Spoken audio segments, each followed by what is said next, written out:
اعوذ باللہ من الشیطان الرجیم بسم اللہ الرحمن الرحیم الحمد للہ رب العالمین ثم الصلاۃ والسلام علی سیدنا و نبینا و مولانا بالقاسم محمد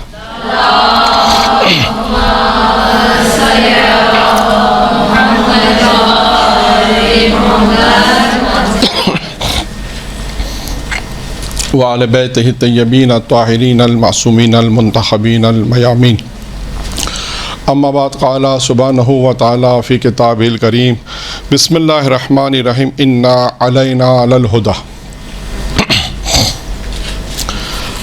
آج کا جو ہمارا موضوع ہے وہ ایک خاص شخصیت کے اوپر ہے، لیکن اس سے پہلے کہ ان شخصیت پر میں گفتگو کروں کی زندگی پر، آپ کے سامنے یہ بیان کرتا چلوں کہ ہم جب شخصیتوں کا مطالعہ کرتے ہیں، یعنی اگر آپ یعقوب کولینی سے اگر دیکھیں، ائمہ علیہ السلام کے شاگردوں کو چھوڑتے ہوئے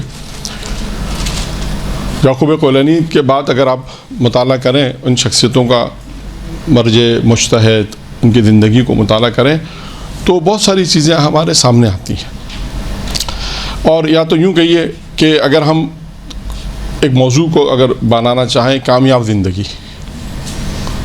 موفق زندگی، تو ہم یہ دیکھیں کہ وہ شخص یا وہ شخصیت جس نے اس مقام کو کیسے حاصل کیا، ان کی زندگی میں کیا تھا، یا انہوں نے اپنی زندگی کو کس طرح گزارا۔ اچھا، اب یہ ظاہر سی بات ہے، بعض اوقات ایسا ہوگا کہ جو ابھی مولانا اپنی زندگی بسر کر رہے ہیں، مثلا جو ابھی شروع کر رہے ہیں، ممکن ہے شاید ابھی وہ چیزیں حاصل نہ ہو جو حاصل ہوتی زندگی گزارتے گزارتے۔ آپ دیکھیے گا کہ بہت سارے جن لوگوں کے زندگی نامے چھپے ہیں، اور ایک کتاب بھی فارسی میں چھپی البتہ، کہ اس میں بہت سے مجتہدین کے انٹرویو کہہ لیجئے یا ان سے سوالات پوچھے وہ کہہ لیجئے کہ وہ چھپے ہیں، اور وہ کب کے ہیں؟ جب ان کے زندگی کے آخری ایام تھے مثلا، تو اس میں انہوں نے بہت ساری چیزیں بیان کی ہیں کہ اگر کامیاب زندگی چاہتے ہو، موفق زندگی چاہتے ہو، تو ہر ایک مجتہد ظاہر سی بات اپنی زندگی گزاری تو اس کے مطابق بہت ساری چیزیں تھیں۔ کسی نے کہا 5 چیزیں یہ ایسی ہیں یہ زندگی میں ہونی ضروری ہیں، کسی نے کہا یہ 10 چیزیں ہوں تو یہ 10 میں نے اپنی زندگی میں اس 10 چیزوں کو پایا تو میں یہاں تک پسند پہنچا ہوں۔ تو اسی طرح بہت ساری چیزیں ہمیں نظر آتی ہیں کہ وہ شخص جو موفق ہوئے، اتنے کامیاب زندگی گزاری، جیسے آج آپ بہت سے نام، میں نے ایک نام جیسے لیا یعقوب کولینی، اب ان کا ایک واقعہ میں سناتا ہوں صرف۔ ممکن ہے کہ اللہ کو ان کا یہ عمل پسند آیا ہو، بہت سارے عمل ہوتے ہیں، دیکھیں اللہ کو کیا عمل پسند آتا ہے یہ ہمیں نہیں معلوم ہوتا، لیکن انسان جب اپنی زندگی گزارتا ہے اور جب وہ ائمہ معصومین علیہ السلام کی روایات پر، ان کی سیرت پر عمل کرتا ہے تو آہستہ آہستہ ایک مقام پر پہنچتا ہے۔ یعقوب کولینی کے متعلق یہ لکھا ہے کہ انہوں نے یہ اصول کافی جو آپ کے سامنے ہے آج 4 جلدوں میں ہے، یہ 20 سال اپنے گھر سے باہر رہ کر جمع کی احادیث معصومین علیہ السلام۔ 20 سال کہتے ہیں اپنے گھر سے باہر رہ کے، یعنی آج تو آپ کے لیے کتنا آسان ہے، آپ نے ٹائپ کیا، انٹرنیٹ کے اوپر سرچ کیا، آپ کو حدیث مل گئی، کتاب آپ کو PDF پہ آرام سے مل گئی، لیکن آپ کو یہ نہیں معلوم کہ یہ کتاب جس نے محنت سے لکھی اس میں کتنی محنت تھی۔ آغا امینی کا نام مشہور ہے، آغا امینی نے الغدیر جو کتاب لکھی، مشہور آغا امینی نجف اشرف میں، تو خداوند متعال سب کو مقدس مقامات کی زیارت نصیب فرمائے۔ تو آپ دیکھیے، میں 1-2 سیدھا نام لے رہا ہوں تاکہ میں اپنے موضوع پر آ جاؤں۔ اب انہوں نے بھی جو کتاب لکھی الغدیر، لکھا ہے کہ 10,000 اہل سنت کی کتابوں کا مطالعہ کیا تھا، 10,000 کتابوں کا مطالعہ کیا، تب جا کر ایک کتاب انہوں نے الغدیر لکھی۔ تو اب آپ دیکھیے گا اسی طرح ان کے بھی واقعات ہیں کہ حرم میں، امیر مومنین کے حرم میں دعا مانگ رہے تھے، دعا قبول نہیں ہو رہی تھی، پھر کس طرح، تو کہنے کا مقصد یہ کہ ہم اگر ان جو موفق جنہوں نے زندگی گزاری، جسے ہم کہتے ہیں کہ کامیاب زندگی گزاری، اس کے پیچھے کیا راز کیا ہے، اور یہ کب پتہ چلتا ہے؟ عموماً اس وقت پتہ چلتا ہے جب وہ زندگی گزارنے کے ان مراحل تک پہنچ جاتے ہیں، مثلا 70 سال تک پہنچ گئے، 80 سال، یا آخری لمحات میں کسی نے پوچھا کہ آپ یہاں تک پہنچے تو آپ کی زندگی میں کیا چیزیں آپ نے پائی، کیا آپ نے اپنی زندگی میں دیکھا، تو پھر وہ بیان کرتے ہیں کہ مطلب ہم نے اپنی زندگی میں ان چیزوں کو پایا اور ان چیزوں کو ہم نے ان چیزوں پہ محنت کی، تو ممکن ہے کہ خداوند متعال نے ان چیزوں کی وجہ سے ہمیں آج یہاں تک پہنچا دیا۔ تو خیر خلاصہ یہ ہماری گفتگو کا کہ انسان کو ہم دیکھیں یا وہ افراد کہ جنہوں نے اپنی زندگیوں کو گزارا اور آج ائمہ معصومین کے بعد سب سے پہلے ہماری نگاہ میں ائمہ معصومین ہے، نمونہ ہماری نگاہ میں ائمہ معصومین، انسان کے لیے نمونہ عمل ائمہ معصومین علیہ السلام ہے، اس کے علاوہ کوئی نہیں ہے۔ لیکن جن لوگوں نے ان ائمہ معصومین علیہ السلام کی سیرت پہ عمل کیا، جو معصومین علیہ السلام نے کہا، ان کے شاگرد اس زمانے میں ان کے شاگرد تھے، خود پیغمبر سے اگر آپ چلیں تو آپ کو بہت ساری ایک فہرست نظر آ جائے گی، پیغمبر سے اگر ہم چلیں تو ائمہ معصومین کے شاگرد کس طرح انہوں نے اپنی زندگی گزاری، اور اس کے بعد پھر ہم جو غیبت کا زمانہ ہے، پھر ہم مراجع کی طرف جائیں، مجتہدین کی طرف جائیں تو ہمیں ان کی زندگیاں نظر آتی ہیں۔ تو کامیاب زندگی اگر انسان کو گزارنی ہے، ایک وہ زندگی جو ائمہ معصومین چاہتے ہیں کہ ہمارا چاہنے والا ان چیزوں پر کم از کم عمل کرے، جیسے مختصر تو بہت وہی ہے کہ آپ کے واجبات اور حرام سے بچانا، یہ مختصر ہے۔ لیکن جو میں جس کا شخصیت کا ذکر کرنا چاہ رہا تھا کہ وہ بھی ایران کی ایک مشہور شخصیت ہے جن کا نام ہے آیت اللہ محمد تقی بہجت، جن کا نام آپ نے بہت سنا ہوگا، شاید کوئی ایسا نہیں ہوگا میرا خیال ہے کہ جس سے ان کا نام نہ سنا۔ اب آپ دیکھیں خود اگر، اور دیکھا بھی بہت سے کم لوگوں نے ہوگا، جن میں جانب شاید دیکھا بھی نہیں ہوگا، جو لوگ خدا ایران سب کو زیارت نصیب فرمائے، لیکن اب تو وہ دنیا سے جا چکے ہیں، لیکن ان کے قبر پہ اگر انسان جائے فاتحہ پڑھے تو یہ بھی ایک ثواب ہے۔ خیر، تو آقا بہجت کی زندگی کے جب مطالعہ کر رہے تھے تو کچھ چیزیں ہمیں نظر آئیں۔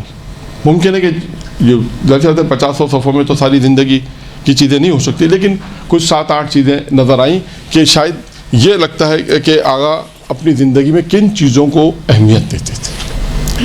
یہ بہت مہم ہے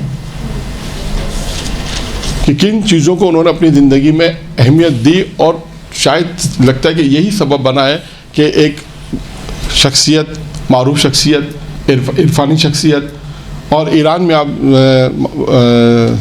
اس وقت یعنی جب ان کا انتقال ہوا تو اس وقت بہت زیادہ شوق منایا گیا، اور اس کے بعد یعنی آج یوں کہوں میں آپ سے کہ کم میں جب ہم موجود تھے وہاں پر 2017 تک، تو حرم میں جو لوگ باہر سے آتے ہیں نا، دوسرے شہروں سے زیارت کرنے، حضرت معصومہ سلام اللہ علیہ کی زیارت کرنے آتے ہیں،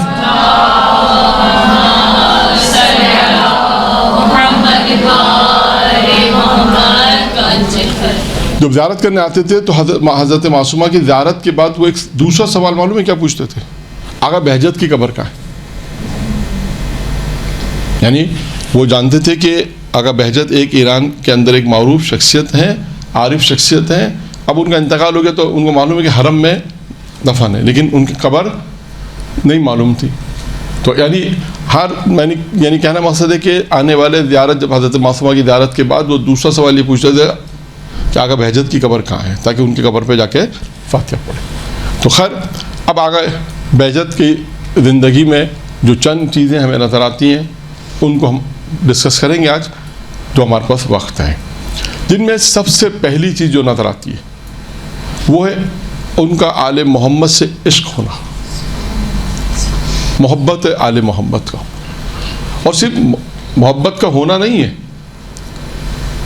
یعنی یوں کہیے کہ انہوں نے اس محبت کو اپنے باڈی کے اندر، اپنے اندر منظم کر لیا تھا۔ اب یہ آئے گا آگے کہ کس طرح وہ اہل بیت علیہ السلام کی محبت کرتے تھے اور اس کا اظہار کس طرح کرتے تھے۔ ایک تو ہے کہ محبت، ابھی اگر میں آپ سے پوچھوں، آپ سب یہ کہیں گے میں اہل بیت سے محبت کرتے ہیں، کوئی یہ نہیں کہا کہ اہل بیت سے محبت نہیں کرتے، آپ سب یہ کہیں گے ہاں اہل بیت سے محبت کرتے ہیں۔ اب میں آپ سے پوچھوں گا اس کا اظہار کیا ہے؟ وہ اظہار مختلف طریقوں سے ہوتا ہے۔ مجالس میں جانا، مثلا مختلف طریقوں سے، جس میں ایک مجالس کی شرکت، مجالس میں شرکت کا یہ ایک محبت ہے، اہل بیت علیہ السلام کی محبت کا ایک اظہار ہے۔ ٹھیک ہے، پہلی چیز کیا تھی؟ ساتھ ساتھ آپ نے بولنا ہے، پہلی چیز کیا ہے؟ آل محمد سے عشق، یعنی یہ محبت جو تھی یہ بے پناہ محبت تھی، بے پناہ محبت تھی۔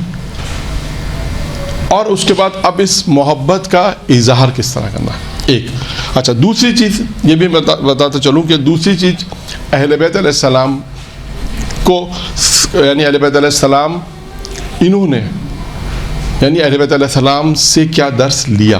یعنی پہلی چیز یہ کہ اہل بیت علیہ السلام کو خدا تک پہنچنے کا ذریعہ سمجھے. اگر خدا تک پہنچنا ہے تو اہل بیت کے ذریعے سے آپ پہنچ سکتے ہیں. نمبر 1. 2 کہ اہل بیت ہادی ہیں, ان کو ہادی مانا کہ معصوم ہے, خدا کی طرف سے منصوص من اللہ ہے, غلطی اور خطاؤں سے پاک اور محفوظ ہیں. یعنی انہیں ہادی مان کر کہ یہی ہادی ہیں اور انہی کی اطاعت اور پیروی کرنی ہے, انہی کے ذریعے سے آگے خدا تک پہنچنا ہے. پھر اہل بیت کے ذریعے سے معرفت الہی تک پہنچنا ہے, اور اہل بیت کے ذریعے سے ہی معرفت الہی کی شناخت تک پہنچنا ہے. یعنی انہوں نے کہا کہ اہل بیت ہی سب کچھ ہیں. اور اس کے بعد پھر بیان کرتے ہیں کہ وہ کمالات اور وہ اہل بیت کے اندر جو کمالات تھے, دیکھتے ہیں کہ وہ کمالات اور مقامات جو اہل بیت ایک مقام اور کمالات اور جو مقامات رکھتے تھے عالم کے اندر, ان کے سامنے باقی ساری چیزیں ہچ ہیں. ہچ یعنی کچھ بھی نہیں, سب. یعنی آل محمد کا کہتے تھے آل محمد جو ہے پروردگار اہل بیت علیہ السلام کو ایک مقام دیا ہے, جو عظمت اور جو ان کا وقار ہے, اس کے آگے کائنات کی کوئی چیز بھی کوئی حیثیت نہیں رکھتی. یعنی سب سے پہلے عظمت اہل محمد کو سمجھنا ہے کہ پروردگار عالم نے آل محمد کو جو مقام دیا, عظمت, ان کی اہمیت اور عظمت کو سمجھنا ہے, اور ان کو اپنا ہادی قرار دیا کہ یہی ہے جو مجھے خدا تک پہنچانے والے ہیں. اس کے بعد فرمائے کہ کہتے تھے کہ یہ عالم میں کوئی ارزش نہیں رکھتی اہل بیت کے مقابلے میں, کہ یعنی کسی چیز کی کوئی قیمت اور وقت نہیں ہے آل محمد کے مقابلے. جو کچھ بھی ہے کائنات میں وہ کہتے تھے کہ وہ صرف اہل بیت علیہ السلام ہے بس. تو سب سے پہلا ایک ان کی زندگی میں جو ایک چیز نظر آئی وہ کیا کہ اہل بیت علیہ السلام کا وقار, عزت جو اللہ نے انہیں دیا اس کو سمجھنا, اس حیثیت کو, اس مقام کو سمجھنا کہ یہی سب کچھ ہے, پروردگار عالم نے انہیں اس مقام اور عزت دی ہے, اور یہی ہے کہ جو کمالات تک ہمیں پہنچا سکتے ہیں. نمبر 1. نمبر دو ہے کہ اہل بیت یہ اب اظہار. نمبر 2 اظہار اہل بیت کیسے ہوگا. نمبر 2 اظہار اہل بیت کا جو طریقہ کار ہے وہ یہ ہے زیارت معصومین کا. اب یہ اظہار کرنا ہے نا, یعنی عشق اہل بیت اور محبت اہل بیت کا اظہار کیسے ہوگا, زیارت معصومین سے. اب زیارت کی کیفیت بھی آئے گی کہ حرم میں کس طرح جاتے تھے, زیارت کے متعلق کیا کہتے تھے, کس طرح زیارت کرو اہل بیت علیہ السلام. جب آپ ان کی زیارت پہ جا رہے ہیں تو ان کے متعلق آپ حرم میں کس طرح جائیں. ایک جملہ میں پہلے آپ کو بیان کر دیتا ہوں جو معروف ہے, جو کتاب میں نہیں ملا لیکن خود میں نے سنا ہے کہ وہ جب زیارت پر جب لوگ جاتے تھے تو ان کے لیے ایک جملہ کہتے تھے. وہ یہ کہتے تھے کہ جب زیارت پر جاؤ تو اور توجہ سے سنیے گا, جب زیارت پر جاؤ تو اپنے آپ کو ساتھ لے جاؤ. کیا کہتے تھے؟ ہاں, یعنی کیا مطلب ہوا اس کا؟ آپ تو کہیں ہم تو مولانا ساتھ تو جا رہے ہیں, زیارت پہ جا رہے ہیں تو ہم بھی ساتھ جا رہے ہیں, اس میں کون سی خاص بات کہی ہے انہوں نے؟ جی ہاں, ادھر ادھر دھیان نہ لکھنے, لیکن آپ تو ساتھ جا ہی رہی ہیں, اپنے وجود کو تو ساتھ لے جا رہی ہیں.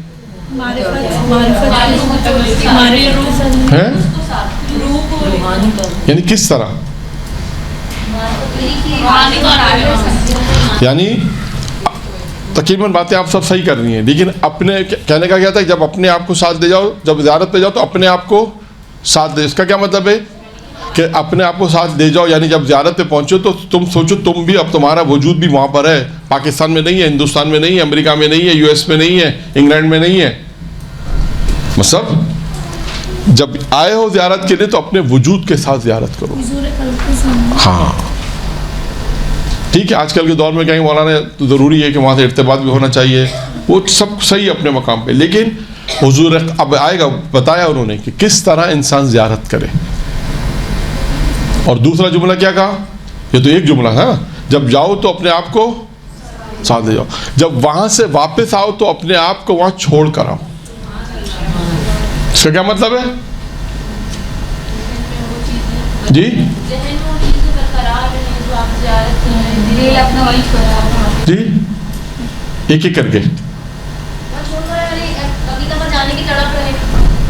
یہ تو تمنا ہو گئی, نہیں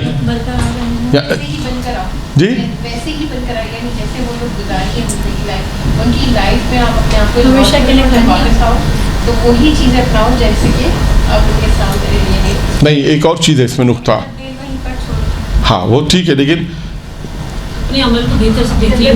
دیکھیں جو قانون لوگ رمضان میں استعمال کرتے ہیں نا وہی قانون استعمال کریں وہاں پر. یعنی کیا مطلب, ہمارے یہاں رمضان میں ایک کانسیپٹ ہے, خود دیکھا ہے میں نے, اگر کوئی کہتا کیا کہتا میں روزے سے ورنہ جھوٹ نہیں بول رہا ہوں, اگر بات کرتا کہتا میں روزے سے میں جھوٹ نہیں بولوں گا, کیا مطلب ہے؟ یعنی روزے سے نہیں ہوتا تو یہ کیا مطلب ہے؟ یعنی روزے کے علاوہ کیا جھوٹ بولنا جائز ہے؟ نہیں. ٹھیک ہے, اس میں ایک چیز یہ اچھی ہے کہ وہ احترام کر رہا ہے رمضان کا, روزے کا, لیکن یہ ایک چیز اچھی نہیں کہ اگر روزہ نہیں ہوتا تو میں جھوٹ بول دیتا. اسی طرح وہاں پر اب یہ تو ایک میں نے مثال دی کہ دیکھیں جو چیزیں عام حالت میں بھی اگر حرام ہے تو روزے میں بھی حرام ہے. خدا نہ خواستہ کوئی گانا سن رہا ہے, خدا نہ خواستہ کوئی جھوٹ بول رہا ہے, کوئی اور کام کر رہا ہے جو حرام ہے عام حالت میں بھی, روزے میں بھی حرام ہے, عام حالت میں بھی حرام ہے.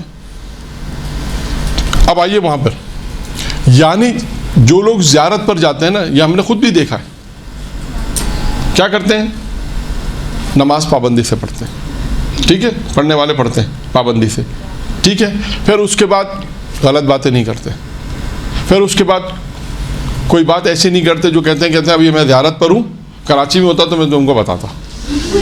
ہاں کہتے ہیں, یہ میں نے خود سنا ہے. یعنی یہ وہ بات نہیں کہ میں ادھر ادھر کی بات, یہ میرے سامنے کی بات ہے ساری. میں ابھی زیارت پر ہوں, میں کراچی ہوتا تو تم کو پھر بتاتا میں کون ہوں, مثال کے طور.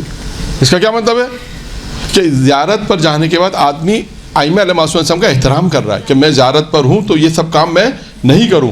یعنی کیا کہا گا بہجت نے, کیا کہا, اپنے آپ جب آؤ تو اپنے آپ کو وہاں, اس کا مطلب تم کراچی میں آگے اپنے آپ کو سمجھو ابھی تم زیارت پر ہی ہو.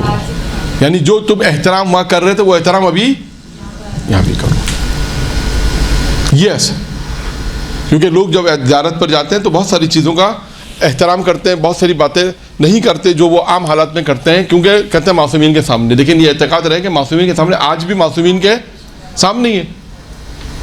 تو خیر یہ ایک جملہ ان کا تھا جس 5 منٹ میں نے آپ کے سامنے توجہ بیان کی کہ جب زیارت پر جاؤ تو اپنے آپ کو ساتھ لے جاؤ, جب زیارت سے واپس آؤ تو اپنے آپ کو چھوڑ کر آؤ.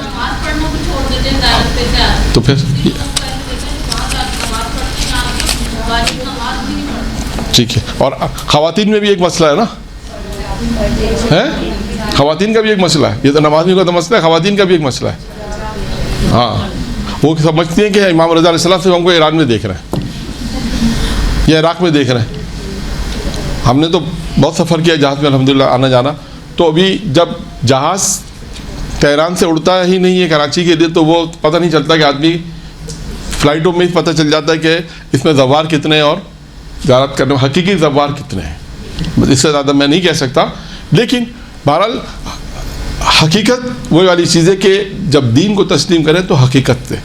اور یہ اعتقاد نہیں ہے کہ امام رضا علیہ السلام, امام حسین علیہ السلام کربلا میں ہمیں دیکھنے جب جا رہے ہیں وہاں دیکھنی, آج بھی امام آپ کو دیکھ رہے ہیں. آئے گا آگا بہجت کہتے ہیں جب زیارت پر, جب میں ساتھ بیان بھی کر دوں, جب وہ زیارت پر جاتے تھے ایک اعتقاد یہ رکھتے تھے. کیا اعتقاد؟ کہ جب جس امام کی زیارت پہ جا رہے ہیں وہ کہتے تھے زندہ اور مردہ ان کے نزدیک فرق نہیں کرتے, کہتے تھے امام زندہ ہے اور ہماری بات سن رہا ہے. تو آج بھی امام زندہ ہے, تو آپ کو دیکھ رہے ہیں, ہم کو دیکھ رہے ہیں. تو اس کا کیا مطلب ہے کہ جب ایران جا رہے ہیں تب بھی دیکھ رہے ہیں, عراق جا رہے ہیں تب بھی دیکھ رہے ہیں, اور وہاں سے آ رہے ہیں اگر کوئی کام ہمارا ایسا ہے کہ جو ان کو ناپسند ہے وہ بھی وہ دیکھ رہے ہیں. یہ تو ہمارا عقیدہ کمزور ہو گیا کہ ہم یہ کہہ رہے ہیں کہ نہیں وہ عراق میں دیکھتے ہیں, باقی پاکستان میں ہمیں نہیں دیکھتے وہ. تو خیر یہ بھی چیزیں دیکھی گئی ہیں پریکٹیکل میں, آپ نے بھی دیکھی ہوں گی, ہم نے بھی دیکھی, کہ لوگ وقتی طور پہ اس چیز کو قبول کرتے ہیں, جبکہ ایسا نہیں ہے. جب آپ حقیقی طور پہ اہل بیت اللہ سے محبت کریں, اور محبت کرتی ہیں حقیقی طور پہ محبت کرتے ہیں لوگ, تو ان کے عمل یعنی انسان ایک موفق زندگی جسے ہم کہتے ہیں کامیاب زندگی.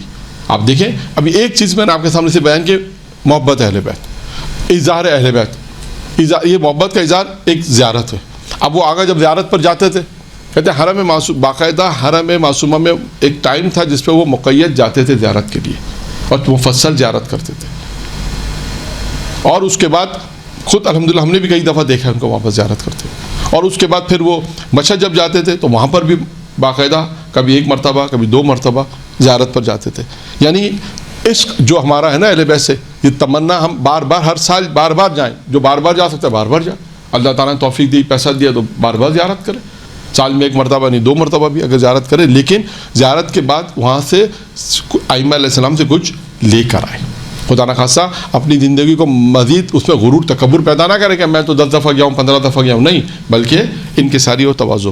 تو ایک اظہار کیا ہوا زیارت کا, زیارت معصوم علیہ السلام کی زیارت پر جاتے تھے, اور لکھا کہ جب مشہد جاتے تھے حالانکہ زیارت کر آ گئے, جب دوبارہ زیارت پہ جاتے تھے تو کہتے تھے ایسا لگتا ہے کہ کافی عرصے بعد توفیق ہوئی ہے.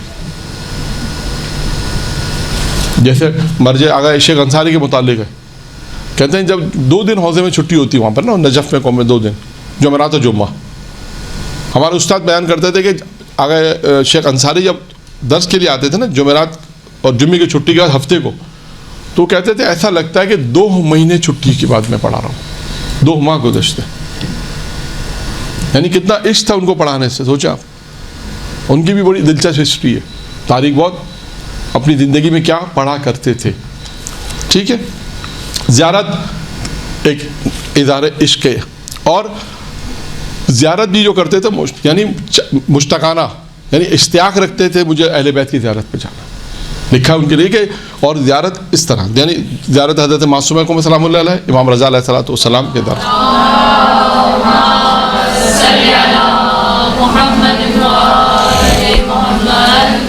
کہتے تھے کہ امام رضا علیہ السلام, اللہ نے جو ہمیں نعمتیں دی ان نعمتوں میں سے ایک نعمت ہے امام رضا علیہ السلام, اور اس کی عظمت خدا ہی جانتا ہے.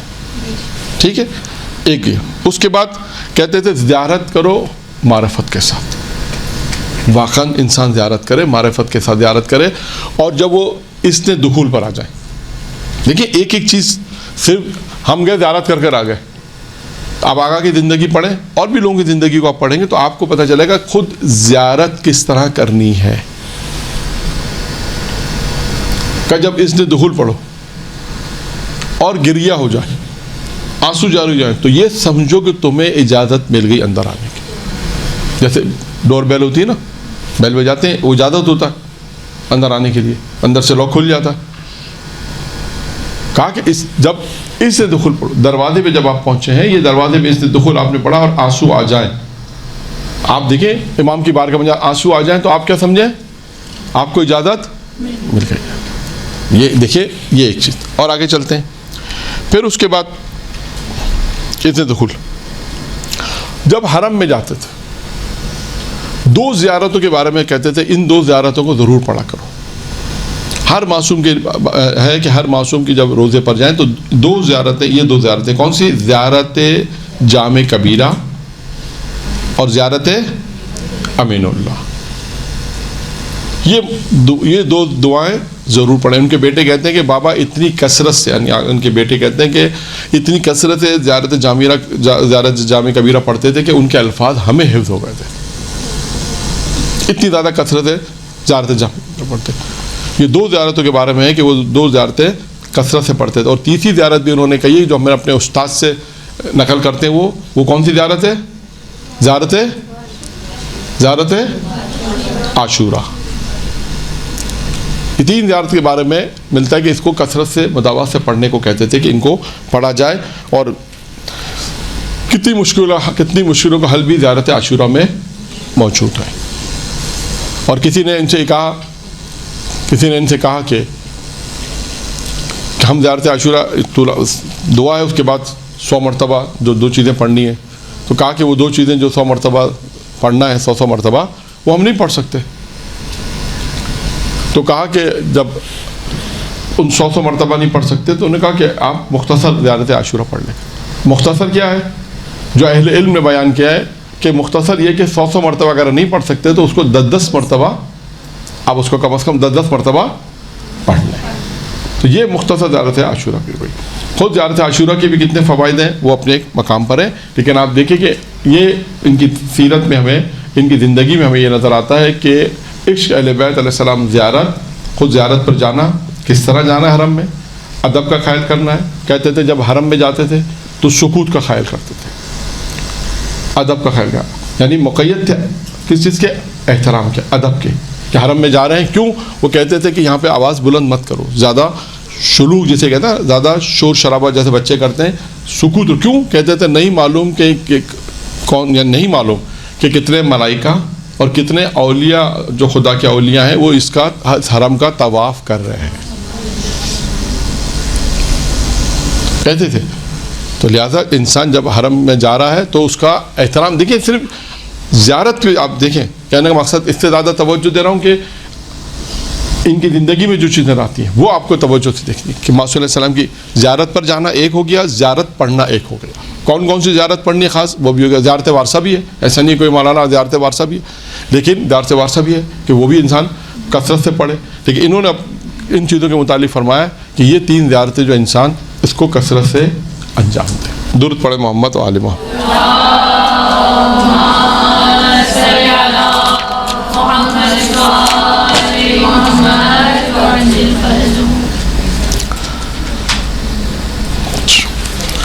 اب آتے ہیں،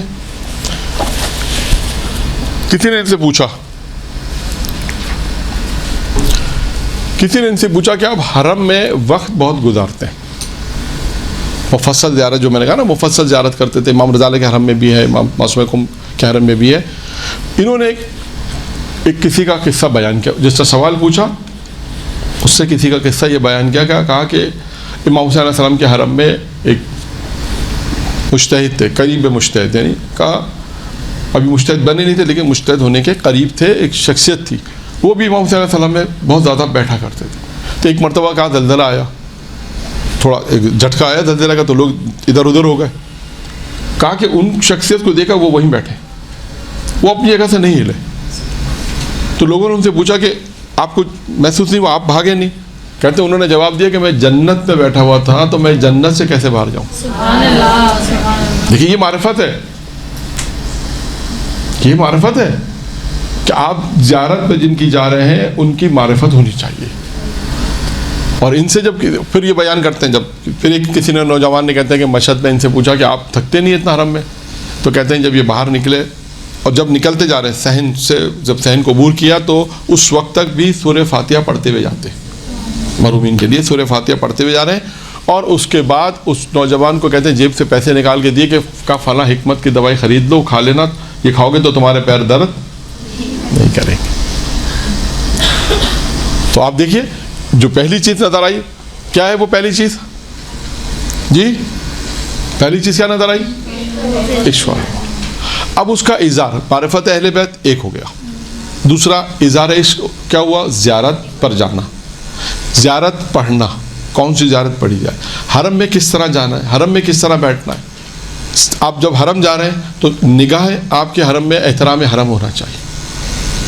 حرم میں جب جا رہے ہیں تو نگاہ آپ کے حرم کی طرف ہو تو احترام، یعنی آپ کی نگاہ جب گنبد پہ پڑے اور حرم پہ پڑے تو احترام کے قائل ہوں.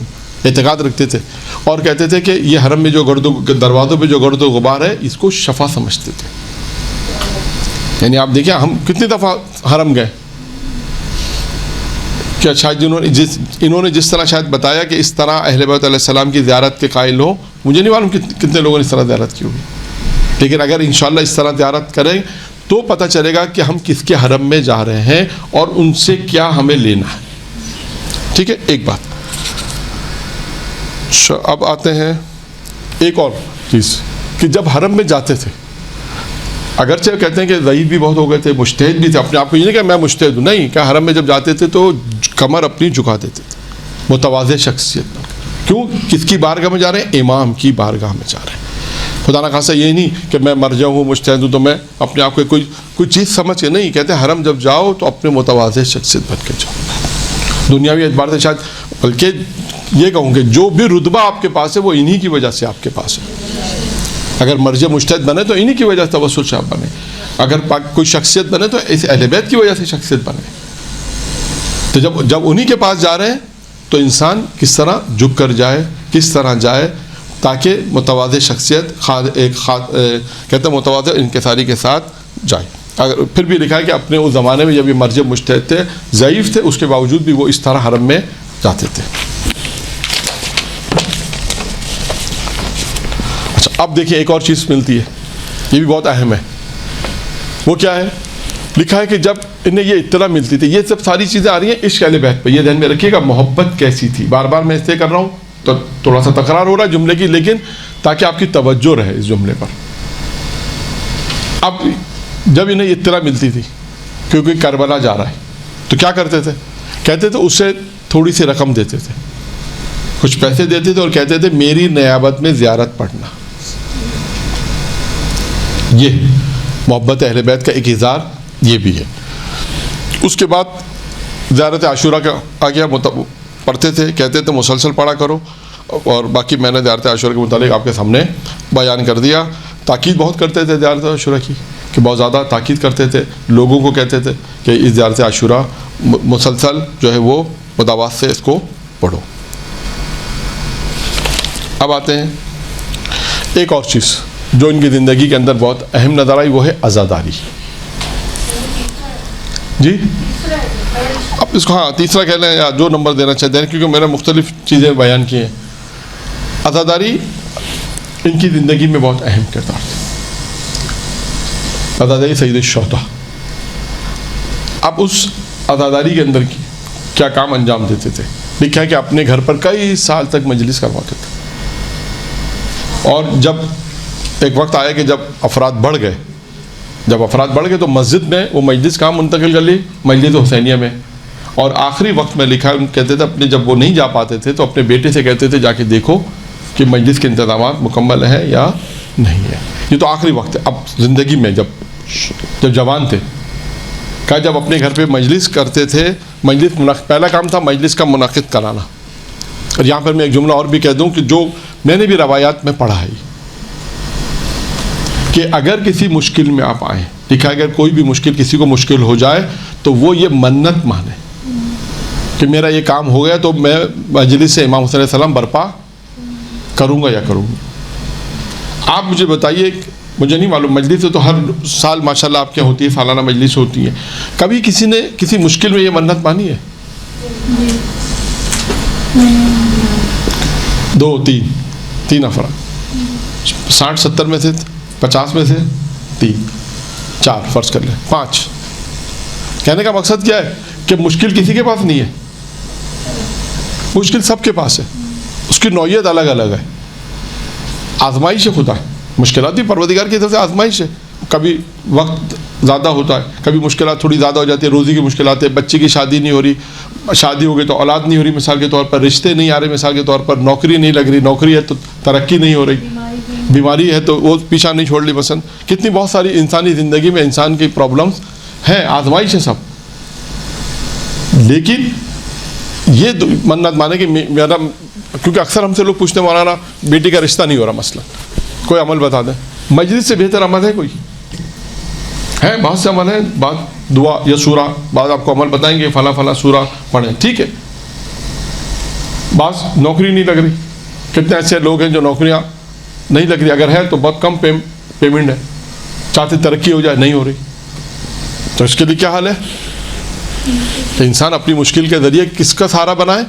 امام حسین علیہ السلام کو. تو یہ ایک مجلس, انسان اگر کسی بھی مشکل میں آئے تو مجلس کی منت مانے کہ میرا فلاں کام ہو گیا, فلاں منت پوری ہو گئی تو میں مجلس امام حسین علیہ السلام برپا کروں گی. ٹھیک ہے, میں اپنی بات کو مکمل کر لوں کہ آغا کی یعنی آغا بہجت کی زندگی کے متعلق بات کر رہے تھے, تو اس میں ایک چیز جو ہمارے سامنے آئی وہ ہے عزاداری سید الشہداء کو اہمیت دینا. کس طرح؟ اب ان کو تو دیکھیں مجلس تو سبھی کراتے ہیں, ایک دفعہ ہوتا ہے اب مجلس اپنے گھر میں منعقد کرانا ایک, پھر اس مجلس میں بہت سارے کام کو انجام دینا, سارے کام ممکن ہے شاید انجام نہ دے سکیں, کاموں کو انجام دینا, پھر تمام نظارات رکھنا, تمام کاموں کی نظارت رکھتے تھے. پھر اس کے بعد مجلس میں شرکت کرنے والوں کے لیے دیکھیں ایران کے اندر ایک طریقہ کار ہے کہ مہمانوں کو چائے وغیرہ سرو کی جاتی ہے, چائے سرو کرتے تھے. کیا عزادار امام حسین علیہ السلام ہے؟ یعنی کوئی یہ نہیں سمجھتے تھے کہ اگر میں مرجع مجتہد ہوں عالم ہوں تو میں چائے کیسے سرو کروں. نہیں, یہ ایک خدمت, عزادار سید الشہداء کی خدمت کو بھی ایک شرف سمجھتے تھے. ان کو چائے پلانا بھی ثواب ہے. تو یہ دیکھیں آپ کو آج کل تو خیر اب جو لوگ ویڈیوز وغیرہ بھی اب بہت ساری آ گئی ہیں کہ جو خدمت کرتے ہیں لوگ بنا دیتے ہیں. خیر, تو یعنی ہم تو اس سلسلے میں نہیں آ رہے, لیکن بتانے کا مقصد یہ کہ یہ بھی ایک خدمت ہے. جنہیں وہ خدمت سمجھتے تھے, امام حسین السلام کے جو زیارت کے لیے آتے تھے, جو مجلس میں آتے تھے, ان کو ان کی خدمت کرنا بھی ایک شرف محسوس سمجھتے تھے. یہ سید الشہداء کے مجلس میں ان کا احترام کرتے تھے. اور یہ بھی ہے کہ آپ نے دیکھا ہوگا کہ ایران کے اندر دروازے پہ آدمی جو بیٹھ جاتے ہیں, جیسے ہمارے استقبال میں ہوتا ہے نا, جو تو باہر کھڑے رہتے ہیں. بعد تک ہم نے خود دیکھا کہ وہاں پہ دروازے پر بیٹھ جاتے ہیں, پھر کوئی آتا ہے پھر کھڑے ہو جاتے ہیں, پھر بیٹھ جاتے ہیں, پھر کوئی آتا ہے پھر. آپ سوچیں کتنی دفعہ آدمی بیٹھتا اور کھڑا ہوتا ہے. یہ خود میں نے کئی دفعہ لوگوں کے اہل علم کو دیکھا ہے, کئی دفعہ مولانا حضرات کو دیکھا ہے, جن کے گھر ہم مجلسوں میں گئے وہ دروازے پہ بیٹھ جاتے ہیں. ان کا ایک طریقہ کار ہے, رسم ہے. تو اب یہ چیز یعنی یہ بھی کہا اسی طرح آنے والے امام حسین کے جو امام حسین السلام کی جو زیارت کے لیے امام حسین السلام کی جو مجلس میں آتے تھے, عزادار آتے تھے, ان کا استقبال اس طرح کرتے تھے اور ان کی خدمت کرتے تھے. اور اس کے بعد لکھا ہے کہ جو بھی امام حسین السلام کی مجلس میں شریک ہوتا تھا اس کو عزیز رکھتے تھے, اس کا احترام کرتے تھے کہ امام حسین السلام کی مجلس میں یہ آیا ہے. اور یہ تمام چیزیں کہتے ہیں انہوں نے اپنے استاد سے سیکھی, تمام چیزیں انہوں نے اپنے استاد سے سیکھی کہ کس طرح مجلس میں شرکت کرنی ہے, کس طرح مجلس میں نظارت کرنی ہے, کس طرح مجلس کے اندر جو ہے وہ عزاداروں کی خدمت کرنی ہے. اور اس کے بعد لوگوں سے بھی مجلس امام حسین السلام کے کہتے تھے خدمت کرنے کا بھی, لوگوں کو بھی ترغیب دیتے تھے کہ بھائی اس طرح جو امام حسین السلام کی جو عزادار ہیں ان کی خدمت کریں, اور سفارش کرتے تھے. اور دو اہم چیز کیا کہ مجلس میں ادب کا بڑا خیال کرتے تھے. جیسے ہمارے یہاں ہوتا ہے نا, ہمارے یہاں بھی ہوتا ہے کہ بچے شور نہ کریں, ادب کا احترام, ادب ہے, تو ہر چیز ایک منظم طریقے سے ہونی چاہیے. تمام ان چیزوں کو جو منظم ہونی چاہیے ان تمام چیزوں کو مجلس کے اعتبار سے تمام ادب کا رعایت کرتے تھے, اور ہر اس چیز کے اوپر جو مجلس کے لیے ضروری تھی اس کی رعایت کرتے تھے. اور اگر کوئی ان کے استاد کے متعلق ہے, اور خود بھی لکھا ہے کہ اگر ہمارے استاد اگر کوئی اچھے شعر پڑھتا تھا, اچھے اگر فضائل, تو اس کی خوش ہوتے تھے اور تائید کرتے تھے. اگر کوئی ایسے شعر پڑھ رہا ہے کہ جو سب اس کا کوئی معنی نہیں ہے, تو وہ اس پہ ناراض بھی ہوتے تھے کہ یہ کیا شعر پڑھے, یہ کیا پڑھا ہے مثالی طور پر. وہ تاکید کرتے تھے اہل بیت علیہ السلام کے فضائل پڑھو, مناقب پڑھو, امتیازات پڑھو, ان کی خصوصیات پڑھو.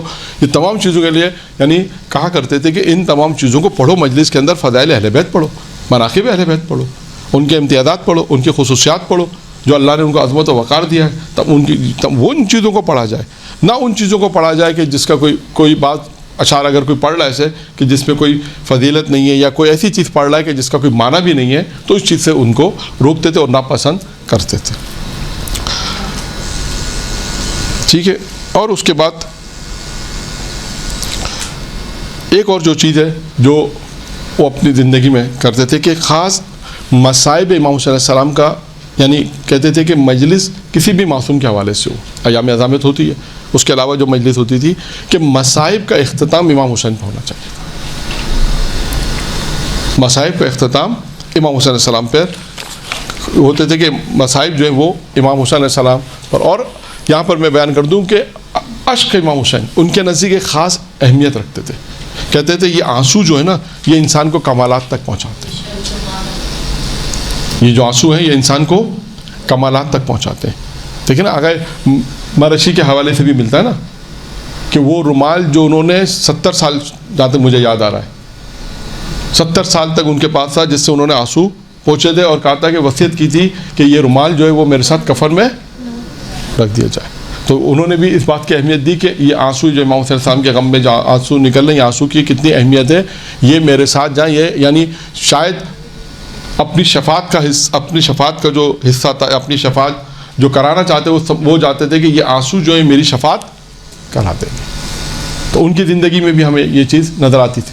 اور یہاں پر بھی کہ یہ بھی یعنی آیت اللہ بہجت کے زندگی میں بھی لکھتا ہے کہ کہتے تھے یہ انسان جو گریہ کر رہا ہے, یہ گریہ, یہ جو آنسو جو نکل رہے امام حسین علیہ السلام کے غم میں, یہ انسان کو روحی ہے, کمالات ہے, یہ انسان کا ارتباط بالا سے ارتباط پیدا کرتا ہے, عالم ارواح سے اعلیٰ علین تک انسان کا ارتباط پیدا کرتا ہے, اور اس کو اس مقام تک, روحانی مقام تک انسان کو یہ آنسو انسان کو